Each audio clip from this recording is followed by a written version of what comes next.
म्हसळा तालुक्यातील भूम येथील 14 वर्षीय गर्भांग दिनेश गायकर यांच्या मृत्यू प्रकरणी अखेर 8 महिन्यांनंतर कारवाई करण्यात आली. उपचारात गंभीर निष्काळजीपणा केल्याच्या आरोपाखाली माणगाव उपजिल्हा रुग्णालयातील 2 डॉक्टरांवर गुन्हा दाखल करण्यात आलाय. ताप आल्याने गर्भांगला प्रथम म्हसळा ग्रामीण रुग्णालयात दाखल करण्यात आलं होतं. नंतर माणगाव येथे योग्य उपचार न मिळाल्याचा आरोप आहे. तज्ज्ञ समितीच्या अहवालात निष्काळजीपणा स्पष्ट झाल्यानंतर ही कारवाई करण्यात आली. दोषींवर कठोर कारवाईची मागणी कुटुंबीय आणि नागरिकांकडून होत आहे. रोहा येथे Lilavati institute of hotel management तर्फे नववर्षाच्या स्वागतासाठी जश्न ए रोहा या भव्य कार्यक्रमाचं आयोजन करण्यात आलं. या कार्यक्रमातून विद्यार्थ्यांनी इव्हेंट मॅनेजमेंट, गेस्ट हँडलिंग आणि हॉस्पिटॅलिटी क्षेत्रातील कौशल्यांचे प्रभावी सादरीकरण केलं. डान्स, म्युझिक, कराओके आणि फटाक्यांच्या आतिषबाजीत नववर्षाचं स्वागत झालं. संस्थेच्या डायरेक्टर प्रतिभा कोंडे यांनी प्रत्यक्ष अनुभवाचे महत्त्व अधोरेखित केलं. कार्यक्रमाला उद्योग विश्वाकडूनही सकारात्मक प्रतिसाद मिळाला. विद्यार्थ्यांसाठी हा कार्यक्रम व्यावसायिक अनुभव देणारा ठरला. सरत्या वर्षाला निरोप देत आणि नववर्षाचं स्वागत करण्यासाठी भाविकांनी देवदर्शनाचा मार्ग निवडला. अष्टविनायक क्षेत्र महड आणि पळसदरी येथील श्री स्वामी समर्थ मठात भाविकांची प्रचंड गर्दी उसळली होती. रात्रीपासूनच दर्शनासाठी रांगा लागल्या होत्या. गर्दीमुळे वाहतूक व्यवस्थेसाठी विशेष उपाययोजना करण्यात आल्या. भाविकांनी शिस्तबद्ध पद्धतीने दर्शन घेतलं. परिसरातील हॉटेल आणि ढाब्यांवरही गर्दी वाढली होती. चोख पोलीस बंदोबस्तात शांततेत दर्शन सोहळा पार पडला. नववर्षाची सुरुवात धार्मिक वातावरणात झाल्याने समाधान व्यक्त करण्यात आले.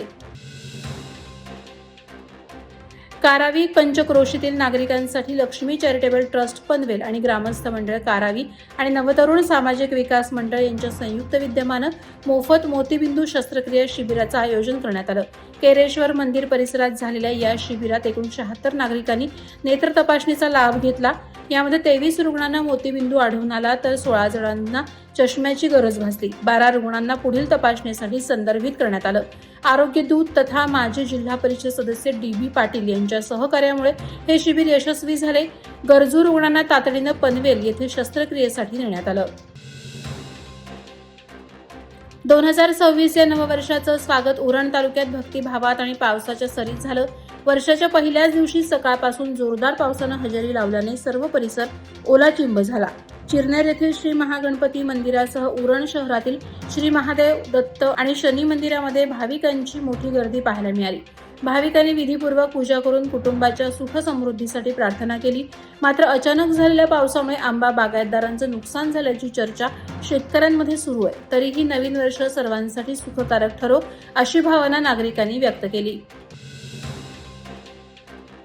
नागोठणे शहरात गेल्या काही दिवसात घडलेल्या घरफोडीच्या घटनांमुळे नागरिकांमध्ये भीतीचं वातावरण होतं. या प्रकरणांचा तपास करताना स्थानिक गुन्हे अन्वेषण विभाग आणि नागोठणे पोलिसांनी संयुक्तपणे कारवाई करत एका आरोपीच्या मुसक्या आवळल्यात. मध्य प्रदेशातील गेटा येथील 22 वर्षीय आरोपीचे नाव कुलदीप राधेश्याम डोडवे असं आहे. पोलिसांनी केलेल्या जलद आणि अचूक तपासामुळे आरोपीला अटक करण्यात यश आलं असून न्यायालयानं त्याला 5 दिवसांची पोलीस कोठडी सुनावली. या कोठडीतून नागोठणे परिसरातील इतर घरफोडी प्रकरणातील साथीदारांची नावं उघड होण्याची शक्यता आहे. या प्रकरणाचा पुढील तपास नागोठणे पोलीस ठाण्याचे प्रभारी अधिकारी सचिन कुलकर्णी यांच्या मार्गदर्शनाखाली सुरू आहे. पोलिसांच्या या कामगिरीचे नागरिकांकडून कौतुक होत आहे. अखंड साई भक्तीची परंपरा जपत माणगाव येथील ओम सिद्धी साई दिंडी कोकण ही शिर्डीकडे जाणारी पदयात्रा 1 जानेवारी 2026 रोजी मोठ्या उत्साहात रवाना झाली. 13 वर्षांची परंपरा असलेल्या या दिंडीनं 14व्या वर्षात पदार्पण केलं.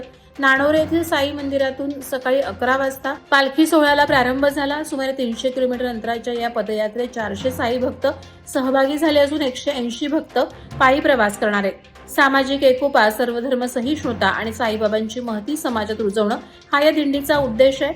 माणगाव शहरात ठिकठिकाणी भाविकांनी पालखीचे पुष्पवृष्टीने स्वागत केलं. वादळवारा लाईव्हसाठी न्यूज ब्युरो, रायगड.